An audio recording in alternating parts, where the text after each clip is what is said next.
রাত তখন প্রায় 2:30। গ্রামের সেই নির্জন রাস্তা দিয়ে একা হেঁটে যাচ্ছিল অয়ন। কুয়াশার চাদরে ঢাকা চারপাশ, রাস্তার ল্যাম্পপোস্টের ম্লান আলোতে অস্পষ্টভাবে দেখা যাচ্ছিল সামনের পথটুকু। হঠাৎ অয়নের মনে হলো তার ঠিক পেছনে কেউ একজন হাঁটছে। সে থমকে দাঁড়ালো, কিন্তু পেছনে তাকাতেই দেখল শুধু শূন্য রাস্তা। আবার হাঁটতে শুরু করতেই শব্দটা ফিরে এলো, খচ খচ খচ খচ। শুকনো পাতার উপর দিয়ে কেউ যেন খুব সন্তর্পণে এগিয়ে আসছে।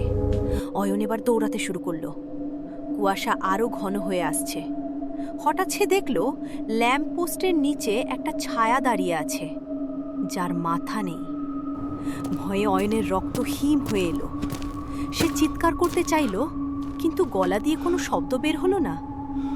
ছায়াটি ধীর পায়ে তার দিকে এগিয়ে আসছে।